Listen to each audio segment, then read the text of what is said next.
ធម្មតាឆ្លើយបានស្រួលប៉ុន្តែមិនដោះដាលគំនិតខ្លួនឯងតែបើអ្នកណាជួសួរយន្តនៃដើម្បីដេញប្រាជ្ញាដើម្បីស្អីហ្នឹងចូលចិត្តធ្វើឲ្យមានការគិតច្រើនប៉ុន្តែដោយតែបានជម្រាបហើយមិនប្រកាសថាសួរប៉ុន្មានឆ្លើយប៉ុណ្ណឹងទេយល់ទៅតាមអ្វីដែលចង់និយាយផងហើយគិតថាវាពាក់ព័ន្ធនឹងសង្គមបានច្រើនអានឹងទៅឆ្លើយហើយមិនឆ្លើយវាមានច្រើនយ៉ាងគឺជួនកាលអត់ចេះនឹងតែម្ដងជួនកាលចេះមិនច្បាស់មិនចង់ផ្ដល់ចំណេះខុសទៅអ្នកស្ដាប់សុខចិត្តធ្វើល្ងងគ្រាន់បើជាងចេះស្ទើរហើយម្យ៉ាងទៀតសំណួរចេះដែរតែមិនចង់ឆ្លើយឧទាហរណ៍ដូចជារឿងថ្ងៃមុនសួរមិនតន់មានដន្លងធ្វើកឋិនមិនបានអីហ្នឹងបញ្ហានឹងឆ្លើយធម្មកថាណាក៏តែឆ្លើយប៉ុន្តែដើម្បីឲ្យវាបាត់ចម្ងល់មានតែញាតិញោមត្រូវស្ដាប់ឲ្យច្រើនរៀនឲ្យច្រើនមិនអាចយល់ដោយសារតែបកចំសំណួរហ្នឹងទេពីព្រោះអ្នកដែលឈប់ឆ្ងល់រឿងហ្នឹងវាទាល់តែយល់កម្មផលច្បាស់លាស់តែយល់កម្មផលច្បាស់លាស់រឿងចឹងវាលែងឆ្ងល់រឿងកប៉ិកកប៉ុកឥឡូវមើលសំណួរថ្ងៃនេះសិនកូនរៀននៅឆ្ងាយហើយចង់ប្រាប់ឪពុកឲ្យទៅវត្តគាត់ថាមិនទៅនឹងមួយហើយទីពីរថាបើគាត់ទៅបានបុណ្យយ៉ាងម៉េចរឿងនេះបងអូនអ្នកសួរ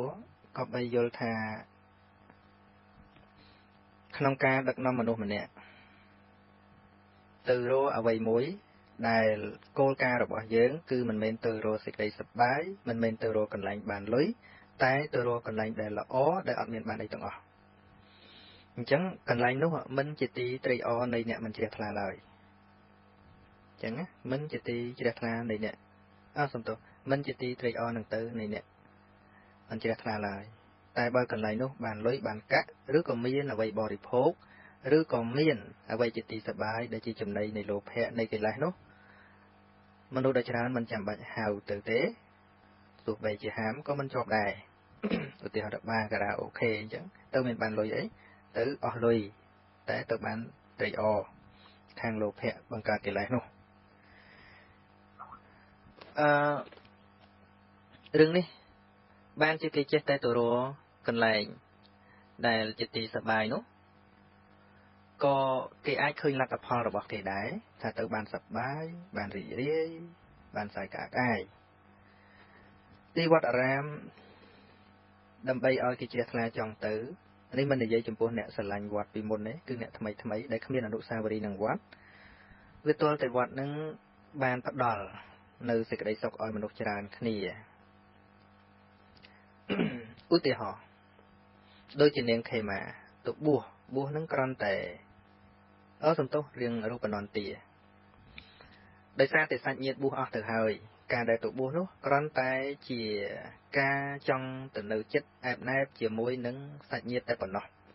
តែថាឲ្យជ្រះថ្លាស្ដាប់ធម៌តែម្ដងអត់អ្នកណាហៅទៅស្ដាប់ធម៌ក៏មិនទៅព្រោះហេតុអ្វីពីព្រោះនាងស្រឡាញ់ខ្លួនណាស់ស្រឡាញ់រូបកាយស្រឡាញ់សម្រស់ហើយធម៌មិនសរសើររឿងហ្នឹងទេអញ្ចឹងខ្លាចធម៌ដូចខ្លាចខកបែកចឹងនាងរូបនន្ទាមិនមែនខ្លាចលម៉ាក់លមមខ្លាចដូចខ្លាចបរមាណូចឹងប៉ុន្តែអ្នកដែលទៅវត្តនោះទៅស្ដាប់ធម៌នោះនាងហ្នឹងក៏នៅវត្តប៉ុន្តែគៀននៅខាងរាជការាមនៅក្រោយវត្តចេតពុននោះអត់ទៅស្ដាប់ទេសម្ដែងធម៌នៅវត្តចេតពុននៅវត្តរាជការាមនៅជាប់លបងគ្នានោះអត់ទៅអាហ្នឹងអ្នកបួសផងព្រោះខ្លាចធម៌នឹងសរសើរមិនសរសើររូបថារូបល្អតែនេះរូបហ្នឹងមិនថាជារូបល្អប៉ុន្តែនៅពេលដែលអ្នកទៅស្ដាប់មកវិញចេះតែបោកបាច់ទៅធัวថ្ងៃនេះពីរោះដល់ហើយត្រូវដល់ហើយព្រះអង្គសម្ដែងអីក៏ត្រូវម្លេះទេលោកឲ្យលោកខ្ញុំពីរោះដល់ហើយសប្បាយចិត្តដល់ហើយបានស្ដាប់ម្នាក់មកនិយាយអញ្ចឹងម្នាក់ទៀតមកនិយាយអញ្ចឹងម្នាក់ទៀតមកនិយាយអញ្ចឹងគឺថាខ្លួនឯងអត់តាន់បានស្ដាប់បានអីទេក៏ប៉ុន្តែចេះតែឮគេនិយាយទៅធัวពីរោះដល់ហើយព្រះអង្គថាត្រូវដល់ហើយភ្លឺច្បាស់ណាស់ថ្ងៃនេះឮតែនិយាយអញ្ចឹងដល់តែគេអួតសរសើរត្រំបានមិនបានអ្នកទាំងអស់គ្នាសរសើរម៉េះបើឮថាពុទ្ធអត់ដែលសរសើររឿងរូបផងនោះមានតែតេះដៀកិលេសតេះដៀលអីឬធ្លាប់តែឮមកមិនក៏ពួកទាំងអស់គ្នានឹងចេះតែសរសើរជាងលោភទៅនឹងមិនមែនទៅលម៉ាក់លមមទៅដូចគេដូចឯងទៅលោភស្ដាប់មកពុទ្ធរឿងអីមកឲ្យព្រះអង្គឃើញខ្លាចតេះដូចរូបទៀត ដល់តែព្រះអង្គសម្ដែងទៅវាត្រូវចិត្តនាងដែរនាងក៏បានយល់ចូលចិត្តស្ដាប់អញ្ចឹងមូលហេតុដែលមិនចង់ឲ្យគាត់ទៅវត្តពុទ្ធបរិស័ទទាំងឡាយនឹងមានកត្តាពីរយ៉ាងទី1ខ្លួនឯងមិនមានឧបនិស្ស័យទោះបីជាវត្តល្អយ៉ាងណាក៏ដោយក៏មិនអាចទៅដែរអានឹងមានរឿងមួយទៀតជាឧទាហរណ៍ដូចជាចូលទៅបានមនុស្សចឹងលើករឿងពីរហ្នឹងចាំឧទាហរណ៍ប្រាប់ចូលទៅបានមនុស្សនឹងប្រពុតផងណាប្រពុតផងព្រះសម្មាសម្ពុទ្ធកសបៈខេរិកាស្មូនឆ្នាំងដែលជាសម្លាញ់នាំបបួលទៅវត្តយូរហើយមិនទៅថាបិទឯងនាំខ្ញុំទៅណាខ្ញុំទៅចង់ទៅណាក៏ទៅតែខាត់កុំនាំខ្ញុំទៅវត្តគឺរឿងមួយមុខហ្នឹងដាច់ខាតតែហ្មងចូលទៅបានមនុស្សហ្នឹងកូនអ្នកមានហើយខេរិកាស្មូនឆ្នាំងហ្នឹងកូនអ្នកធ្វើឆ្នាំងលក់ទេប៉ុន្តែបិទសម្លាញ់ស្មោះស្ម័គ្រចិត្តនឹងគ្នាប៉ុន្តែមិនទៅចង់ណាអួតថាប្រពន្ធល្អប៉ុណ្ណាក៏មិនចង់ដូចជាមិនត្រូវធៀបហើយសំបារមីមកសំភ្លុះហើយហ្នឹងរហូតដល់និយាយតែយ៉ាងថានាំទៅណាបានឲ្យធ្វើអីបាននាំទៅដើរលេងបាននាំទៅមុជទឹកបានតែហាមកមុខកុំនាំខ្ញុំទៅវត្តណាកុំនាំខ្ញុំទៅវត្តប៉ុន្តែធ្វើល្បិចនាំទៅមុជទឹកមកនេះទៅមុជចិត្តវត្តគឺវត្តហ្នឹងហ្មងដល់មុជហើយទៅចាប់ទាញសពួតឲ្យទៅចាប់ទាញសពួតហើយចាប់ទាញសក់ក្បាលទៀតឲ្យទៅមិនអីទៅមិនបានណាបានទៅបាទនោះគេសម្លាញ់ស្មោះស្ម័គ្រចិត្តរបស់គេណាកុំទៅទាញក្បាលអូដូចអញ្ចឹងបាទនេះបានទៅដល់ទៅស្ដាប់ទៅជ្រះថ្លារហូតដល់ទៅលះបងទៅបួសទៅទៀតអញ្ចឹងរឿងដែលមិនចង់ទៅមានកត្តាពីរយ៉ាងទី1មិនជ្រះថ្លាបើទោះជាវត្តសរសើរថាល្អយ៉ាងណាក៏ដោយ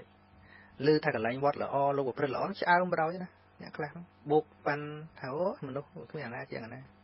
ក៏បូកប៉ាន់មនុស្សថាមនុស្សសុទ្ធតែអាក្រក់អញ្ចឹងទៅរហូតដល់មានអ្នកខ្លះថាអ្នកបួសនោះសុទ្ធតែយ៉ាប់សុទ្ធតែដូចឆ្លើងដូចអីទៅទៀតវាអាចមានអញ្ចឹងដែរមិនមែនតែអត់ទេបួសមាន6យ៉ាងនោះមានបួសលេងបួសចិញ្ចឹមជីវិតបួសសំទ្របបួសចាស់ងាប់បួសមើលមែនមានប៉ុន្តែនៅក្នុងនោះក៏បួសមានប្រយោជន៍ថែរក្សាធម៌អាវិន័យសិក្ខាអីក៏មានអញ្ចឹងដែរបើយើងបូកប៉ាន់នៅក្នុងសង្គមណាក៏មានមនុស្សអាក្រក់មនុស្សល្អដែរមិនបាច់តែសង្គមអ្នកបួសទេមួយទៀត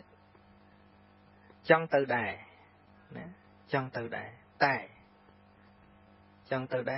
វាចេះតែលឺបញ្ហាពីវត្តអញ្ចេះវត្តអញ្ចោះលោកអញ្ចេះអាការលឺអាក្រក់ហ្នឹងឯងដែលធ្វើឲ្យមនុស្សមិនតាន់មានសទ្ធាកាន់តែលែងចង់ទៅដូច្នេះมันអាចបន្ទោសអ្នកណាបានឡើយបន្ទោសវត្តក៏មិនបានបន្ទោសញាតិញោមក៏មិនបានរឿងនេះស្រេចទៅលើហេតុដល់ព្រមក៏បច្ច័យតតែងមកសំរុំហើយឱកាសល្អពិតជាទៅអញ្ចឹងនិយាយទៅដល់ណាហើយចេះតែចង់និយាយពីរឿងមិនទៅហ្នឹងយើងមិនអាចបន្ទោសគាត់បានទេប៉ុន្តែឥឡូវគោលបំណងរបស់អ្នកសួរនោះគឺថាធ្វើម៉េចដើម្បីឲ្យគាត់ទៅឬក៏អញ្ចឹងហ្មងឬក៏ថាខ្ញុំបបួលគាត់អញ្ចឹងតើខ្ញុំខុសអីទេត្រូវមើលចិត្តរបស់បងអូនអ្នកបបួលសួរថាតើចិត្តបងអូនហ្នឹងមានលក្ខណៈមើលងាយគាត់ឬអូចាស់ហើយប៉ុណ្្នឹងហើយមិនព្រមទៅវត្តទេបើក្នុងលក្ខណៈអញ្ចឹងយើងមានធម៌ប្រមាទក៏ប៉ុន្តែបើយើងយល់ថាការទៅវត្តស្ដាប់ធម៌រសាសិលជំរះកាយវិចារៀនធម៌អាជាកន្លងផ្លូវល្អសម្រាប់គាត់នឹងយើងបញ្យល់គាត់ដោយចិត្តមេត្តារឿងដែលបងអូនត្រូវបានបុណ្យមិនចំពោះថាគាត់បានទៅឬក៏អត់ទេនេះបើនិយាយពីបានបុណ្យវិញនោះធម្មទេសនានឹងចាត់ទុកជាធម្មទេសនាហើយការធ្វើធម្មទេសនាដែលចាត់ថាជាការសម្រេចបានជាបុណ្យមិនសំខាន់ថាតើមនុស្សដែលយើងបបួលនោះដែលយើងណែនាំនោះព្រមធ្វើតាមយើងឬក៏អត់ទេសំខាន់គឺបំណងរបស់យើងចង់បបួលហើយក៏បានបបួលប៉ុន្តែការតាមឬមិនតាមជារឿងរបស់គាត់តែបើយើងតូចចិត្តទៅវិញខំចង់ងាប់នៅតែមិនទៅកើតរឿងខឹងអានឹងខូចបុណ្យទេណាក្រោយពីយើងបបួលហើយពន្យល់ហើយគាត់នៅតែមិនទៅយើងដាក់ធុរៈមកវិញថាប្រហែលជាហេតុមិនតាន់ដល់ឬក៏មកពីយើងខ្វះបច្ចេកទេសក្នុងការបបួលដែលយើងអត់តូចចិត្តទេយើងនៅតែព្យាយាមដោយវិធីផ្សេងទៀតជួនកាលយើងមិនអាចប្រើតួនាទីជាកូនដើម្បីបបួលគាត់បានទេពីព្រោះមនុស្សយើងតែងតែមានអ្នកជាធម្មតាគ្រូមិនងាយស្ដាប់សិស្សឪពុកម្ដាយមិនងាយស្ដាប់កូន ដូច្នេះយើងអាចរកវិធីផ្សេងដូចជាកូនរបស់ចៅរបស់កូគាតកៈអញ្ចឹងនៅពេលដែលឪពុកចាស់มันអាចបបួលឪពុកធ្វើបុណ្យបានដូច្នេះក៏ធ្វើពិធីដើម្បីនិមន្តព្រះសម្មាសម្ពុទ្ធទៅដើម្បីបានព្រះអង្គសម្ដែងធម៌ហើយក៏ធ្វើផាត់មួយយ៉ាងហៅថាជីវផាត់មានន័យថាប្រគេនឹងអត់មានគិតថាចង់ឧទ្ទិសឲ្យនរណានេះគឺដើម្បីឪពុកដែលនៅរស់នឹងដើម្បីព្រះអង្គបានសម្ដែងធម៌ឲ្យគាត់ស្ដាប់ក៏ប៉ុន្តែបងអូនអំបញ្ញវិញថាខ្ញុំនៅឆ្ងាយមិនបាននៅជិតអានឹងក៏មិនអាចរៀបចំពិធីនឹងបានអញ្ចឹងវិធីដ៏ល្អបំផុតទី1បងអូនត្រូវធ្វើជាកូនល្អអញ្ចឹងណាត្រូវធ្វើជាកូនជាទីស្រឡាញ់របស់គាត់កាលណាយើងខ្លាចជាកូនជាទីស្រឡាញ់របស់គាត់ 70% នៃពាក្យសម្ដីរបស់យើងគឺគាត់ត្រូវតែស្ដាប់តាមនិយាយទៅបើលើកឧទាហរណ៍អ្នកដទៃហាក់ដូចជាវាឆ្ងាយពេកដូចជាខ្ញុំបកករណាអាត្មាភាពក៏ជាអ្នកដឹកនាំគ្រួសារម្នាក់ឪពុកជាអ្នកធ្វើកសិករហើយនឹងជាអ្នកនេសាទនៅពេលដែលបានដឹងថាការនេសាទការសម្លាប់សត្វគឺជាបាណាតិបាតចង់ឲ្យញោមរក្សាសិលញោមឆ្លើយមកវិញថាលោកកូនហើយលោកកូនមិនមែនញោមមិនចង់ល្អទេតែទូនាទីជាឪពុកបង្កើតកូនមកហើយយើងគ្មានប្រាក់បៀវត្សគ្មានមុខងារណាដទៃដើម្បីចិញ្ចឹមជីវិតបានឡើយដែលដើម្បីតែញោមហូបអំបិលក៏បានក៏ប៉ុន្តែកូនតូចធ្វើភ្នែកកឡង់សួរថាតើសម្លឹងមើលកូនអត់នឹងបានដែរឬទេដូច្នេះអ្នកចែកចាយទ្រឹស្ដីទាំងឡាយជួនកាលបានទ្រឹស្ដីតែខ្វះបទពិសោធន៍ក្នុងជីវិតពិតអញ្ចឹងអ្នកខ្លះមិនធ្លាប់លំបាកសូម្បីជាអ្នកទេសនាក៏ដោយនិយាយស្រួលក៏ប៉ុន្តែជីវិតពិតវាអញ្ចឹងឃើញទេចេះមិនឈ្នះចង់ត្រង់មិនឈ្នះតល់ជីវិតពិតមកដល់សួរថាតើដូចអ្វីដែលយើងនិយាយទៀតទេអញ្ចឹងហើយបានជាបទពិសោធន៍មនុស្សដែលមានបទពិសោធន៍ច្រើនទើបបាននៅចំណេះដ៏ពិតប្រាកដអញ្ចឹងខ្ញុំបកណ្ដាអាត្មាភាពបដូរវិធីសាស្ត្រក្នុងការដឹកនាំញោមនិយាយហើយនិយាយទៀតចម្លើយនៅតែដដែលក៏ប៉ុន្តែគាត់ខ្មាស់គាត់បានការខ្មាស់បាបនឹងដែរគាត់ខ្លាចគាត់ចេះគិតថាកូនរបស់អញជាអ្នកបួសគាត់ផ្ដាច់ដំបងគាត់ផ្ដាច់បារីគាត់ផ្ដាច់ស្រាដោយគាត់គិតកិត្តិយសរបស់កូនបួសគាត់ថាគាត់ផ្ដាច់អស់ហើយរឿងស្រារឿងបារីតែមួយមុខនោះញោមផ្ដាច់មិនបានដោយសារកូនតូចអញ្ចឹងវិធីនេះគឺអស់ជំរឿនឹងតាំងពីប្រហែលជា 2-3 ដណ្ដប់ឆ្នាំមុន 4-5 10ឆ្នាំមុនដូច្នេះมันអាចទៅបង្ខំគាត់បានទេអាត្មាមានសាមណេរខ្លះលោកទៅបបួលញោមឲ្យកាន់សិលទៅដល់ដាក់ត្រង់ញោមកាន់សិលញោមឈប់ធ្វើចឹងញោមខ្លះទៅគម្រាមញោមទៀតបើញោមឯងមិនឈប់កាន់សិលទេអាត្មាសឹកទៅដើរអាវ៉ាសែចង់ទៅដើរទៅដឹកនាំមនុស្សចង់យកអំពើអាក្រក់យកទៅគម្រាម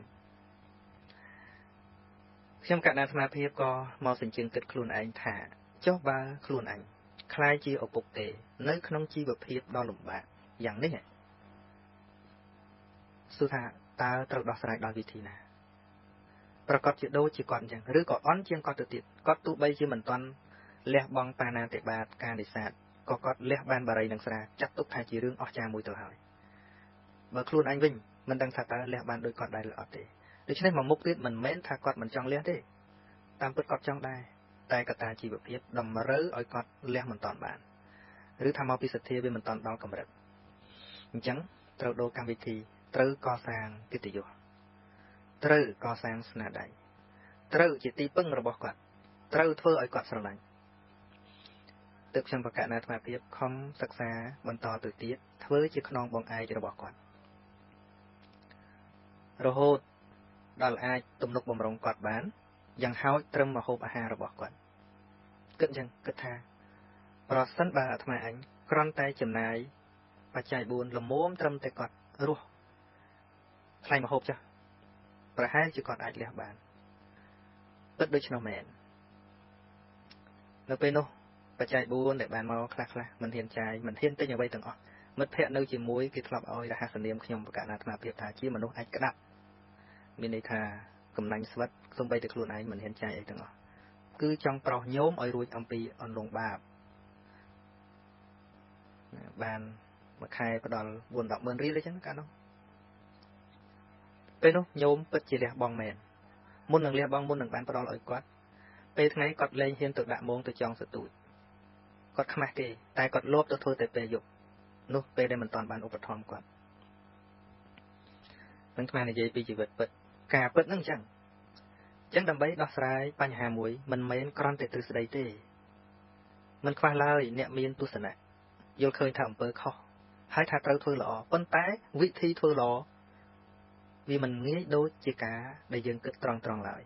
អញ្ចឹងបានបុរាណនិយាយថាផ្លូវវិកុំបោះបង់ផ្លូវត្រង់កុំដើរហើយយើងទៅប្រាប់គាត់ត្រង់ហ្នឹងទៅប្រាប់គាត់ត្រង់ហ្នឹងហើយត្រង់ផ្លូវត្រង់មនុស្សទទួលអត់បានទេតែផ្លូវវិកុំបោះបង់មិនមែនវិកុហកទេណាឧទាហរណ៍ថាយើងចង់ធ្វើដំណើរទៅបាត់ដំបងឥឡូវធ្វើផ្លូវត្រង់ហ្នឹងគេដាក់មីនណាយើងដើរផ្លូវវាងទៅតាមទន្លេសាបជីទូកជីអីវិញចឹងប៉ុន្តែគោលដៅទៅកន្លែងហ្នឹងនៅទៅចឹងទៅផ្លូវគោកមិនបានទៅផ្លូវទឹកមិនបានធ្វើខ្សែពួរយឹតពីលើទៅពីលើមិនបានជីកអងម៉ងទៅទៀតប៉ុន្តែគោលដៅនៅតែទៅដដែលគ្រាន់ថាវាមិនត្រង់ឆ្កុយយើងអ្នកខ្លះច្រឡំថាផ្លូវវិកុំបោះបង់ផ្លូវត្រង់កុំដើរអត់ឲ្យនិយាយអាត្រង់ទៅនិយាយកុហកមិនមែនកុហកទេពាក្យតែផ្លូវវិកមានន័យថាវិធីសាស្ត្រវាងគ្រាន់តែជួនកាលយើងត្រូវប្រើពេលវេលាបន្តិចតែប៉ុណ្ណោះអញ្ចឹងបងអូនសួរហ្នឹងល្អហើយថាអ្វីយ៉ាងម៉េចដែរឲ្យតែជាគំនិតបរិសុទ្ធគ្មានទោសបីអ្វីទេបានបន់ទៀតផងសូមឲ្យកូនទាំងឡាយហ្នឹងខ្លាយជាកូនល្អនៅក្នុងកូនទាំងឡាយមាន3ចំណុចមានអនុជាតបុត្រកូនដែលស្ដាប់បង្គាប់ឪពុកម្ដាយមានសមាទិដ្ឋិដូចជាឪពុកម្ដាយអញ្ចឹងបានថាសូមអបអរសាទរសរសើរកូនទាំងឡាយសរសើរសំណាងណាសរសើរសំណាងកូនទាំងឡាយដែលបានកើតនៅក្នុងត្រកូលសមាទិដ្ឋិនឹងអាត្មាសូមសរសើរសំណាងពីព្រោះយើងមិនលំបាកក្នុងការដឹកនាំម៉ែឪរបស់យើងទេយើងគ្រាន់តែធ្វើខ្លួនឲ្យល្អប៉ុណ្ណោះរក្សានៅសេចក្តីល្អបន្តពីពុកម៉ែយើងមកប៉ុណ្ណោះនឹងរក្សាសំណាងក៏ប៉ុន្តែរក្សាសូមសរសើរស្មារតីរបស់កូនទាំងឡាយដែលមានគំនិតកែប្រែខ្សែជីវិតគ្រួសារដែលហៅថាអតិជាតបុត្រមានន័យថាបុត្រល្អក្រៃលែងដោយថាពុកម្ដាយមិនធ្លាប់មានសទ្ធាមិនធ្លាប់មានការយល់ត្រូវតែមានគំនិតក្នុងការដឹកនាំឪពុកម្ដាយឲ្យជាអ្នកយល់ដឹងនៅក្នុងជីវិតឲ្យមានធម៌ប្រចាំខ្លួននេះគឺអាត្មាសរសើរស្មារតីសរសើរការប្រឹងប្រែងនឹងចឹងប៉ុន្តែគោលមួយបែបទៀតនោះមិនត្រឹមតែមិនមានគំនិតដឹកនាំទេមិនត្រឹមតែមិនមានគំនិតក្នុងការគោរពប្រតិបត្តិតាមឱវាទរបស់ឪពុកម្ដាយទេថែមទាំងបង្កនៅបញ្ហាដល់ពុកម៉ែទៀតផងនឹងចឹងហើយដូចជាខ្ញុំកណ្ដាអាត្មាភាពមានបទពិសោធន៍អញ្ចឹងទើបបានជាចិត្តតែមានមេរៀននិយាយជួនកាលគ្រាន់តែមិនលើកពីរឿងខ្លួនឯងមកនិយាយតែនិយាយបែបជាបទពិសោធន៍ឥឡូវនេះទៅនិយាយពីរឿងខ្លួនឯងតែជួនកាលមិនចង់និយាយប៉ុន្តែបើមិនចង់និយាយដូចវាមិនច្បាស់ទីបំផុតបានជោគជ័យសពថ្ងៃទាំងញោមទាំងប្អូនទាំងអស់ក្នុងក្រុមគ្រួសារកុំថាឡើយដល់ទៅសត្វសម្រាប់បរិភោគសូម្បីតែសត្វស្រមោចមួយក៏លែងហ៊ានសម្លាប់ហើយមកពីអីមកពីកាលណាក្រៀកពីបាបនៅចិត្តធัวពិចារណាធัวរាល់ថ្ងៃទៅការខ្លាចបាបខ្មាស់បាបចេះតែមានម្ដងបន្តិចប៉ុន្តែដើម្បីឲ្យយើងឈានទៅដល់គោលដៅនោះមិនត្រឹមតែមានគំនិតក្នុងការបបួលប៉ុណ្ណោះទេវាផ្ទាល់តែយើងធ្វើជាទីស្រឡាញ់របស់គាត់ឲ្យគាត់ឃើញថាយើងជាមនុស្សមានប្រយោជន៍ម្នាក់អញ្ចឹងសំខាន់ណាស់ហើយបើសិនជាគាត់បានប្រព្រឹត្តតាមអាហ្នឹងជារឿងបុណ្យរបស់គាត់វាមិនមែនបុណ្យរបស់យើងថែមអីទេ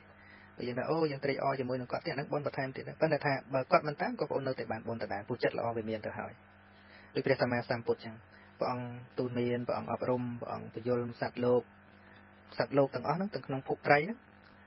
ប៉ុន្តែដល់សត្វលោកទាំងអស់តាមបានព្រះអង្គហ្នឹងឈ្មោះថាជោគជ័យយើងថាមិនមែនទេអ្នកមិនតាមវាជារឿងអភ័ព្វរបស់អ្នកអត់តាមអ្នកណាតាមមនុស្សមានភ័ព្វតែព្រះអង្គជាមនុស្សមានភ័ព្វរួចស្រេចហើយព្រោះព្រះអង្គត្រាស់ដឹងរួចហើយព្រះអង្គមានខាតអីទេយើងក៏អញ្ចឹងខ្ញុំកណ្ដាលអាត្មាភាពទៅទេសនាអញ្ចឹងតាំងចិត្តអញ្ចឹងរឿងអាត្មានិយាយគឺចង់ឲ្យគេយល់រឿងគេមិនយល់ជារឿងរបស់គេចង់ឲ្យគេបានប្រយោជន៍តែបើទាស់នឹងចិត្តគេខឹងបាបរបស់គេអត់មានអីមកខាតបនខ្លួនឯងទេអត់មានហើយពាក់ព័ន្ធនឹងកូននេះញោមម្នាក់មិញហ្នឹងសួរដូចជាអួលផងទំនងជាបុតហ្នឹងទៅតែលាចាកលោកទៅក៏មិនដឹងហើយធ្វើបន់ឧទ្ទិសចំពោះកូនដែលធ្លាប់មានកំហុសខុសឆ្គងចំពោះខ្លួនឯងហើយមានគេថាមិនបានបន់ទេអាហ្នឹងគេថាណាញោម រឿងធ្វើបុណ្យឧទ្ទិសឲ្យមិនខុសពីការចិញ្ចឹមកូនឡើយបើធ្វើបុណ្យឲ្យកូនបាបចិញ្ចឹមកូនក៏បាបដែរព្រោះជាគោលបំណងផ្ដល់សេចក្តីសុខឲ្យកូនដូចគ្នាធ្វើបុណ្យឲ្យក៏ផ្ដល់សេចក្តីសុខចិញ្ចឹមកូនក៏ឲ្យសេចក្តីសុខគ្មានអីពិបាកទេណាញោមប៉ុន្តែពាក្យហ្នឹងអាត្មាចេះតែលឺប៉ុន្តែគ្រាន់ចេះគូជិះវៀងដែរពេលណាដែលយើងឧទ្ទិសឲ្យកូនមិនបាច់លើកដៃសំពះទេនៅមុខផ្លាក់សញ្ញាជារូបថតរបស់កូនហ្នឹងមិនបាច់លើកដៃសំពះទេមិនបាច់ទេតែយើងសំពះកូនវាមិនសមរម្យមែនកន្លែងហ្នឹងណាប៉ុន្តែវាគ្មានឃើញថាបាបស្អីទៅទៀតវាអត់ឃើញថាបាបអីទេតែវាមិនសមរម្យតែប៉ុណ្្នឹងឯងព្រោះយើងនាទីជាម្ដាយមិនគួរសំពះកូនទេប៉ុណ្ណឹងតែថាឲ្យចាត់ជាទោសក៏អត់ព្រោះទោសហ្នឹងព្រះអង្គហាមតែរឿងពិខុសង្ឃទេរឿងសំពះរឿងអីនោះព្រះសង្ឃមិនឲ្យថ្វាយបង្គំកុហកនោះអីនោះទោះបីកុហកចាស់ជាងកុហកមានស័ក្តិធំកុហកជាស្ដេចក៏ដោយចាវាគ្មានរឿងអីរឿងព្រះសង្ឃត្រូវគោរពថ្វាយបង្គំទេវាអត់មានទេចឹងបានម្នាក់ថ្ងៃមុននោះមកសួរអាត្មាគាត់ធ្លាប់នៅជាមួយសម្ដេចព្រះសង្ឃរាជជួនណាតកាលនោះគាត់បួសជាសាមណេរគាត់នៅជាមួយនឹងសម្ដេចហូតាត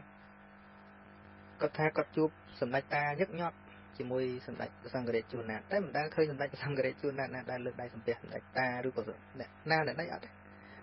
គឺអត់មានឬក៏សម័យនោះគេរកច្បាប់នឹងមិនទាន់ឃើញថាព្រះសង្ឃត្រូវតែសំពះអ្នកធំអីចឹងគាត់មកសួរអើយញាតិញោមហើយនឹងថាឆ្លើយថាមិនទេអាគាត់លើកមកឆ្លើយថាឥឡូវគេខុសទៅគឺខឹងពេញប្រទេសឥឡូវគឺបាត់មាត់លេងឲ្យនិយាយតាមវិទ្យុដល់ឥឡូវហ្នឹងប៉ុន្តែគ្រាន់ថា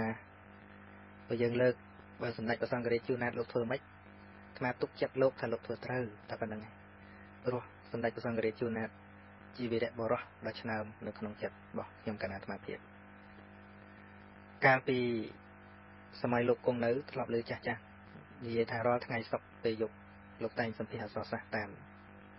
វិទ្យុជាតិប្រហែលដូច្នោះហើយបានជាខ្ញុំកណ្ណាអាត្មាភាពជ្រើសយកថ្ងៃសុក្រមិនមែនប្រៀបប្រដូចខ្លួនឯងទៅលោកទេគឺចង់រំលឹកគុណរបស់លោកតែប៉ុណ្ណោះចឹងណាសូមញាតិញោមជ្រាបផងថាការដែលជ្រើសយកថ្ងៃសុក្រនៅក្នុងហឫទ័យរបស់ខ្ញុំកណ្ណាអាត្មាភាពគ្រាន់តែជាការរំលឹកគុណរបស់សម្ដេចសង្ឃរាជជួនណាតដែលជានិច្ចកាលជាវីរៈបុរសនៅក្នុងចិត្តរបស់ទូបង្គំខ្ញុំកណ្ណាអាត្មាភាពអញ្ចឹងជឿជាក់ថាទង្វើដែលលោកធ្វើពេលនោះមិនខុសទេឥឡូវរឿងញោមធ្វើបុណ្យឲ្យកូននេះធ្វើបុណ្យឲ្យកូនមានសម័យព្រះអង្គមានតែញោមដូចជារឿងមតកណ្ដលីរឿងមេនុបអីដែលអាត្មាលើកបន្តិចមតកណ្ដលីហ្នឹងកូនរបស់កដុំពីរមួយដែលមានទ្រព្យច្រើននឹងធម្មបទរឿងដំបូងទី2បន្ទាប់ពីរឿងចក្របាលឈឺប្រដេតទៅឥឡូវហ្នឹងមិនបាច់និយាយឲ្យវែងទេគាត់និយាយថាគាត់នឹងកំណាញ់កូនឈឺក៏មិនមើលអីដែរខ្លាចអស់លុយអស់កាក់ស្លាប់ទៅក៏យកទៅបូជាអស់ទៅតែបូជាហើយស្រាប់តែចេះនឹកស្ដាយគិតថាការពីមុនរលទ្រព្យសម្បត្តិហ្នឹងទុកឲ្យកូនហើយស្ដាយកំណត់ថាបើកូនឈឹកមិនហ៊ានយកទៅមើលខ្លាចអស់លុយឥឡូវហ្នឹងកូនស្លាប់បាត់នឹងទុកឲ្យពីណាព្រោះសម័យនោះតែមានទ្រព្យអត់មានអ្នកទទួលមរតកស្ដេចត្រូវយកទៅឃ្លាំងអស់អញ្ចឹងព្រឹកហ្នឹងចេះតែយកបាយមកសំណុំទៅមុខកន្លែងជាបណដ្ឋានហ្នឹងទៅកន្លែងព្រៃស្មោះសានហ្នឹងយំកូនអើយកូនតូចមានឪពុកកូននៅទីណាកូនលើពុកហៅទេសូមកូនមកបរិភោគអាហារចុះមកតកនលីនោះដោយជ្រះថ្លាជាមួយព្រះអង្គនិមន្តទៅពេលហ្នឹងដោយអំណាចចិត្តជ្រះថ្លាហ្នឹងមហាកុសលពេលចិត្តស្លាប់ហ្នឹងមិនបាត់បង់ស្លាប់ទៅបដិសន្ធិក្នុងទេវលោកអញ្ចឹងមើលពុកកំពុងធ្វើអីពុកកំពុងទៅយំកន្លែងខ្មោចកន្លែងឆ្អឹងគ្មានប្រយោជន៍អញ្ចឹងមិនថាអ្នកស្លាប់គេមិនស្ដាយរូបគេអីបន្តិចផងណាឯងយំជំនួសគេអ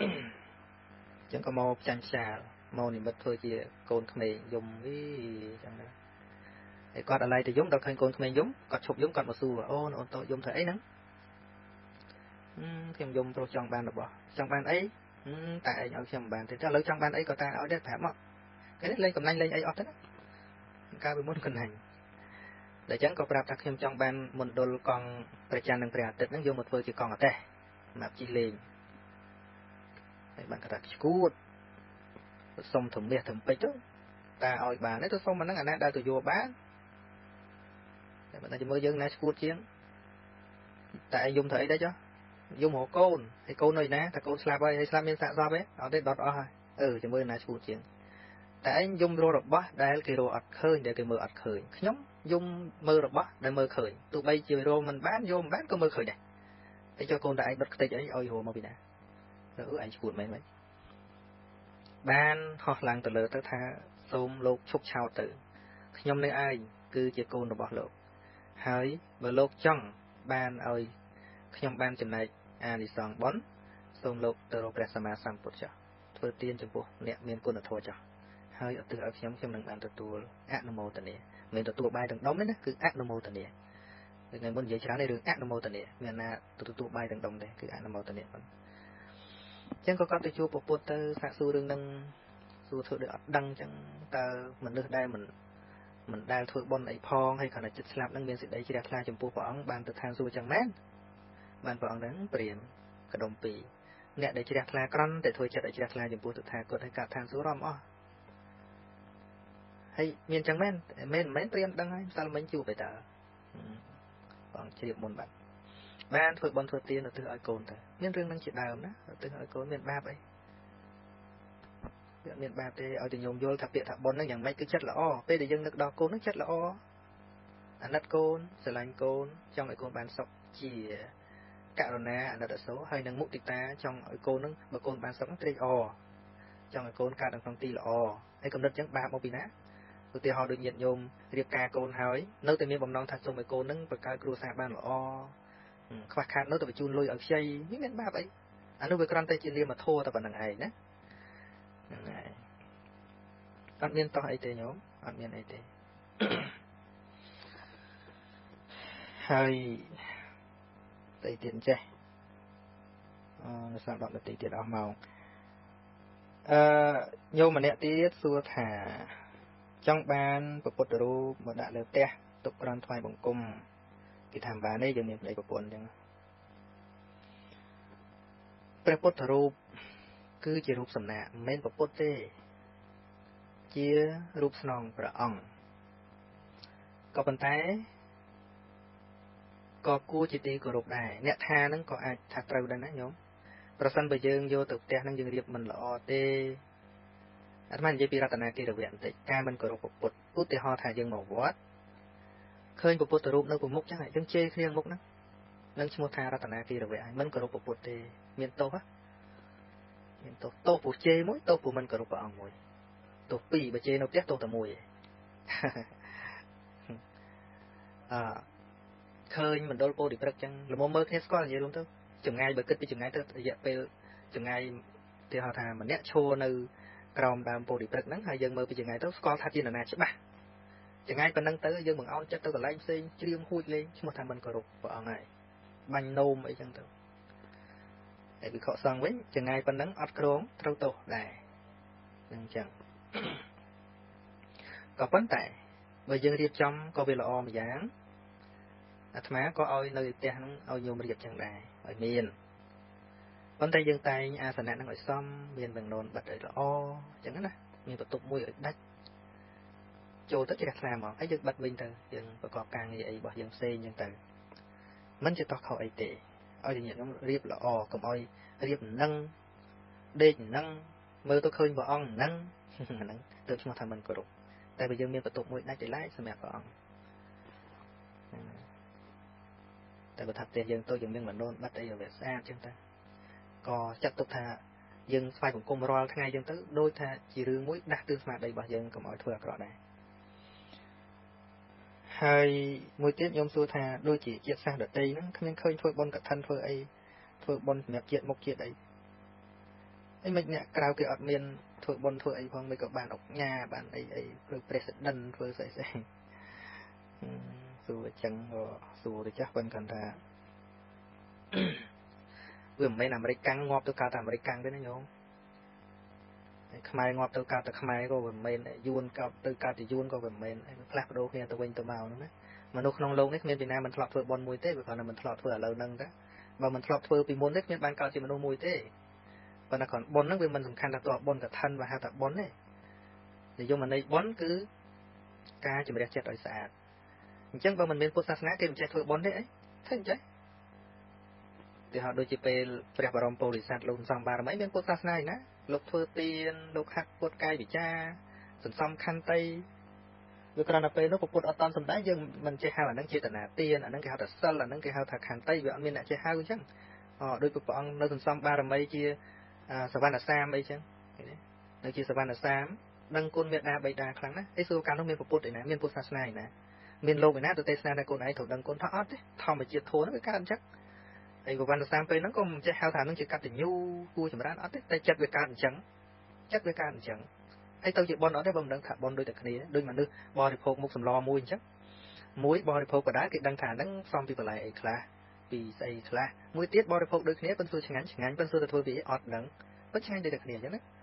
អញ្ចឹងមិនមែនបានន័យថាអ្នកចេះធ្វើបុណ្យតែនៅក្នុងពុទ្ធសាសនាមិនមែនទេនិយាយអញ្ចឹង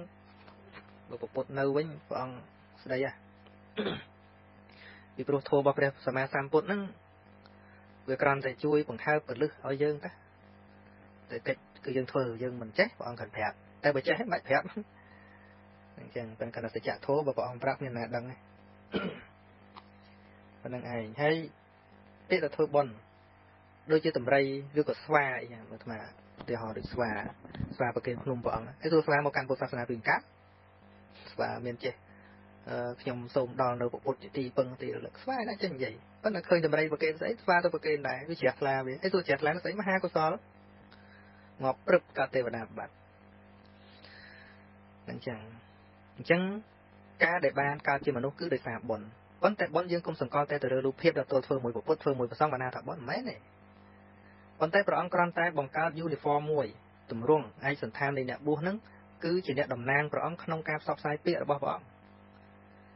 ហើយស្ថាបនាឲ្យជាមនុស្សល្អ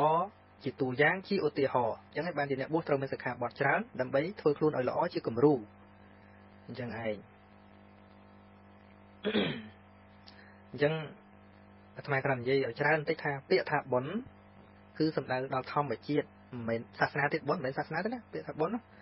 ប៉ុន្តែយើងមានសាសនាគឺសាសនារបស់ព្រះអង្គហ្នឹងបញ្យល់បន្ថែមមកថាហ្នឹងគេហៅអីអាហ្នឹងហៅថាកុសលអាហ្នឹងគេហៅអីហៅថាបុណ្យក៏បានប៉ុន្តែថាចុះបើមិនមានអ្នកប្រាប់អញ្ចឹងគេធ្វើកើតទេគេធ្វើកើតមកសំភ្លុះនោះគេធ្វើកើតបើមនុស្សអត់ចេះធ្វើបុណ្យទេគិតមើលពុទ្ធជួនកាលកាប់ខ្លះអត់មានពុទ្ធផងនោះហើយមិនមនុស្សចេះកើតវាមនុស្សកើតថាមនុស្សចេះធ្វើបុណ្យប៉ុន្តែគាត់មិនដឹងថាបុណ្យហ្នឹងគេហៅបុណ្យអីតែប៉ុណ្្នឹងឯងគាត់មិនចេះហៅតែប៉ុណ្្នឹងទេមិនដឹងហៅបុណ្យអីប៉ុន្តែលើកឡាត់កាត់ចេញរឿងសច្ចធម៌ទល់តែមានពុទ្ធទៅអាចមានអ្នកដឹងអញ្ចឹងមិនមែនបានន័យថាសាសនាអ៊ីស្លាមអត់ចេះធ្វើបុណ្យអ្នកកាន់សាសនាអ៊ីស្លាមអត់ចេះធ្វើបុណ្យអ្នកកាន់សាសនាយេស៊ូមិនចេះធ្វើបុណ្យអត់ទេគឺចេះប៉ុន្តែគ្រាន់តែគេមិនអោយនាមទៅតាមពាក្យនីមួយៗទៅតាមធាតុនីមួយៗដែលវាកើតឡើងហ្នឹងជាធម្មជាតិអីជាធម្មជាតិអីគេមិនបានដាក់ឈ្មោះតែប៉ុណ្ណឹងគេហៅថាគេកាន់សាសនាយេស៊ូប៉ុន្តែគេគោរពគ្រូសួរថាបុណ្យអត់ថាបុណ្យអបជាយណៈណាអបជាយណៈមយៈបុណ្យមិនមែនអបជាយណៈមយៈបុណ្យហ្នឹងកើតទៅអ្នកកាន់ពុទ្ធសាសនាទេមិនមែនទេកាន់សាសនាផ្សេងក៏ដោយបើគេគោរពបុគ្គលដែលគួរគោរពហើយទីបំផុតព្រះអង្គថាធម៌គឺពរទាំងឡាយ4ប្រការតែងចម្រើនដល់អ្នកណាដែលមានការគោរពដល់ចាស់ព្រឹទ្ធាចារ្យគោរពអ្នកមានគុណធម៌អញ្ចឹងពាក្យថាអ្នកមានគុណធម៌មិនប្រកាសថាឲ្យទៅនៅក្នុងពុទ្ធសាសនាទៅមានទៀតក្រៅពុទ្ធសាសនាក៏មានដូចជាអត់មានពុទ្ធត្រាស់អញ្ចឹងមានតបោះមានស្អីអញ្ចឹងបានឈានបានអីអញ្ចឹងអញ្ចឹងតែកាលណាយើងនិយាយតែទោះធ្វើបុណ្យបើកើតឋានសួគ៌ក្នុងពុទ្ធសាសនាមិនទេប៉ុន្តែបើយើងនិយាយថាការធ្វើស្របតាមឱវាទរបស់ព្រះអង្គវាត្រូវច្រើនជាងព្រោះវាបញ្ចូលដោយសមាទិដ្ឋិអញ្ចឹងណាវាបញ្ចូលដោយមានសមាទិដ្ឋិនៅក្នុងនោះហ្នឹងនិយាយតែអ្នកធ្វើត្រូវទេណាប៉ុន្តែអ្នកកាន់ពុទ្ធសាសនាមកសំភ្លុះធ្វើខុសមកកន្ធឹកយករូបពុទ្ធយកទៅដាក់ប៉ុន្តែទៅបន់ស្អីផ្សេងនោះខុសមកកន្ធឹកដូចតែគ្នានោះឯងណាចឹងបានព្រះអង្គសម្ដែងថាម៉េចយោធម្មងបសតិសោមងបសតិណាឃើញធម៌ណាឃើញតថាគតណាមិនឃើញធម៌ទោះបីមកចាប់ជីតថាគតជីសពុទ្ធតថាគតអ្នកនោះឈ្មោះថានៅឆ្ងាយពីតថាគតព្រះពុទ្ធមិនត្រូវបានឃើញដោយភ្នែកឬដោយត្រចៀកទេព្រះពុទ្ធនឹងត្រូវបានស្គាល់ព្រះអង្គដោយការចូលទៅឃើញធម៌នឹងចឹងហើយលើកឧទាហរណ៍បន្តិចទៀតទៅចុះឧទាហរណ៍ងាយគ្រួសារ2 គ្រួសារមួយកាលពីឆ្នាំមុនគេធ្វើស្រូវច្រើនណាស់រាប់សប្ហត្តាគេសល់ស្រូវរាប់ជំរុកភ្លេចតែឆ្នាំនេះ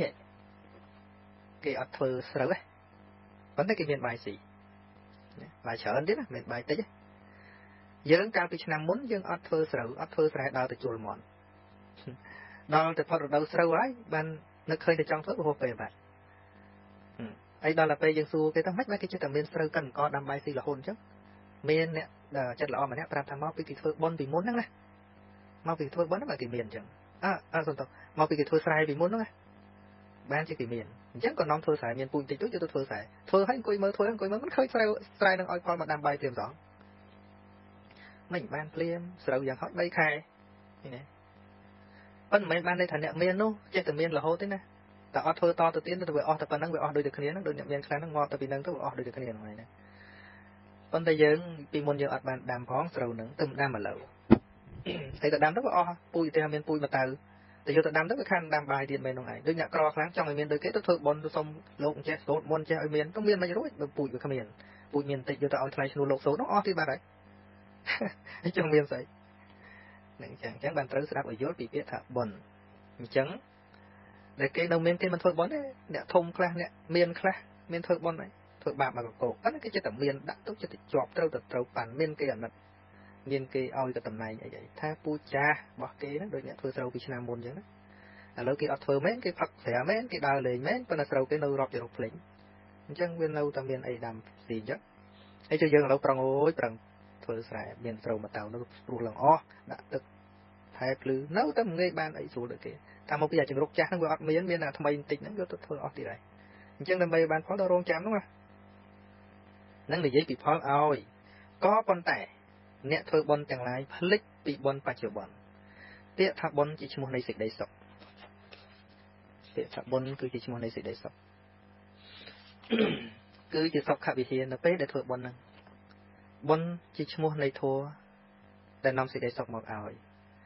អញ្ចឹងនិយមន័យបុណ្យហ្នឹងច្រើនណាស់ប៉ុន្តែសរុបមកគឺការស្អាតចិត្តហ្នឹងឯងសុទ្ធតែចិត្តកើតទុកបុណ្យនេះមិនមែនទេធ្វើបុណ្យអស់លុយហើយកើតទុកអាហ្នឹងបុណ្យនេះមិនមែនទេអាហ្នឹងសឹកបាបទៅមកពួកយើងធ្វើមិនប្រមាណធ្វើដោយមិនមានបញ្ញា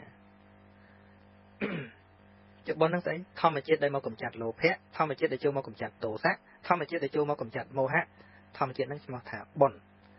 ហើយចិត្តល្អរបស់ព្រះរហន្តលែងហៅថាបុណ្យដោយសារអីដោយសារវាអស់លោភៈទោសៈដែលត្រូវកម្ចាត់នោះឯងឧទាហរណ៍ញោមមានកូនស្លាប់ញោមកាត់ទុកញោមសួរមិញប្រហែលជាមានអញ្ចឹងអាត្មាមិនថាយ៉ាងម៉េចប៉ុន្តែសំណួរហ្នឹងអាត្មាអាចម៉ៃទៅហ្នឹងញោមកាត់ទុកសួរតែគណៈកាត់ទុកហ្នឹងបុណ្យថាម៉េចទេបាបទោសៈហ្នឹងស្ដាប់ធัวទៅញោមយល់ពីសង្ខារធัวមិនទៀងថាកើតមកត្រូវតែស្លាប់អញ្ចឹងណោះធម្មជាតិហ្នឹងវាអញ្ចឹងអាហ្នឹងបញ្ញាកើតឡើងឯកភាពមានន័យថាឯកភាពចំពោះសង្ខារធัวទាំងអស់អញ្ចឹងមុនក្រោយត្រូវតែស្លាប់ចិត្តហ្នឹងធូរដោយយល់អំពីសង្ខារធัวមិនស្អប់កូនទៅជប់យំមិនមែនទេកូននៅតែស្រឡាញ់ក៏ប៉ុន្តែយល់ថារបស់នឹងសម្រាប់បាយឥឡូវវាបាយហើយហ្នឹងហើយការយល់ប៉ុណ្ណឹងគឺជាមហាកុសលបុណ្យហ្នឹងបុណ្យត្រង់តែកត់ឈប់ការទុកនោះអាហ្នឹងឲ្យយល់ឃើញបុណ្យបច្ចុប្បន្នហ្នឹងដោយសារតែយើងធ្វើបុណ្យចង់បានអាបុណ្យអនាគតហ្នឹងបានចេញតែបោកគេហ្នឹងអូគេផ្សព្វផ្សាយចេញធ្វើទៅកើតនេះធ្វើទៅកើតនោះធ្វើទៅកើតឯនោះបានចេញយូរគេបោកឧទាហរណ៍ដូចជានៅអាកន្លែងល្បីមួយនោះមានអ្នកអាមេរិកមួយគេថាអ្នកចូលលុយប៉ុណ្ណេះបានតំណែងប៉ុណ្ណេះនៅក្នុងឋានសួគ៌អារឿងងាប់ហើយណាចេះគាត់ធ្វើអស់ជាង 20,000 បានតំណែងទី6បន្ទាប់ពីប្រអិននៅដល់អាមេរិកល្ងងជាងអ្នកស្រុកខ្មែរទៅទៀតហើយគាត់ឈឺជើងដើម្បីឲ្យលោកគ្រូគេនឹងមើលជាមានជាអីទីបំផុតអញ្ចឹងដល់ហើយបានមានលោកក្មួយមួយនៅឥណ្ឌាណាលោកនិយាយប្រាប់អាត្មាទីបំផុតបញ្យល់យូរបានគាត់យល់ទៅអាហ្នឹងគេបោករលុយមែនតែដឹងដល់តែដឹងលោកបបួលទៅធ្វើសាលាបង្រៀនក្មេងៗនៅឯស្រុកបញ្យល់ណាកាលណាយើងធ្វើសាលាហ្នឹងទៅគឺវាបានប្រយោជន៍ចេញយើងអប់រំក្មេងអីចេញគាត់ចូលបានតែ$200ទេលោកនិយាយដូចយ៉ាងអស់សង្ឃឹមបានអាត្មាប្រាប់លោកថានឹងអរគុណគាត់ទៅហើយអនុមោទនាទៅ$20,000ជាងដែលគាត់ឲ្យទៅអាកន្លែងនោះដើម្បីគាត់ទៅកើតជាតិមុខបានតំណែងប៉ុណ្ណេះប៉ុណ្ណោះហ្នឹងណាមិនមែនប៉ុនទេគឺគាត់សោកទិញតំណែងជាតិក្រោយតែប៉ុណ្ណោះតែអា$200នេះក៏អត់មានសង្ឃឹមផលអីទេនឹងទៅជាបុណ្យពិតប្រាកដគឺជាបុណ្យលះបង់ពិតប្រាកដគឺលះអាការជាប់ជំពាក់ឲ្យគាត់ចេះយល់ឯកភាពថាមានប្រយោជន៍ហ្នឹងអាហ្នឹងបុណ្យ bọn nó về lo anh chẳng hay $20,000 chiên để cắt tơ sộp vô tầm này thì của mùi bị bạn đó mất men bon tế cứ lô phẹ bình tí sộp vô đầm này đôi dương vô lôi từ tình làn $20,000 chứ nè su tha $20,000 nâng tới việc bàn bon đấy đấy việc rằng đặt đồ kia ta bon ta chán chắc cái bộ cô bạc ta rừng đồ kia nâng ấy mình pro mơ thì đấy sốc nó không chỉ vất ba chốc bon chẳng hay ca thừa tiến bán tròn từ ở miền trà kia nó sẽ tệ cứ ca rồi lực ta ca để anh bò để chạ tới nước đô vô ấy thế bà con được khơi thao ô ăn bên trong ban ấy tê trong ấy tê ban sọc trong ấy tê đang đi chậm ra ấy tầm bay leo bóng xịt đây cũng nhanh tầm bên nó chất nọ sờ bài chất là hốt đào cát từ chia sẻ thị năng chẳng hay phần năng cho đòn mong phần năng xôm bậc kèm cam bị thi từ ông cừu cà ri cam bị thí hay xôm một hay tốt chấm pua cầm ho để ai cợt miến rồi cầm ho miến chỉ làm dáng chương cá kho đòi ai chế tận á chương cá kho đòi che mình đó chương cá kho để cá thuêประให้ក្នុងការនិយាយចឹងកំហុសណាមួយក៏ដោយសូមធីបចោលហើយពិចារណាយកតែចំណុចល្អតែប៉ុណ្ណោះចុះសម្រាប់ពេលនេះសូមថ្វាយបង្គំនិងចម្រើនពរលាសូមចម្រើនពរសូមអនុមោទនាគណៈសាសាធុសូម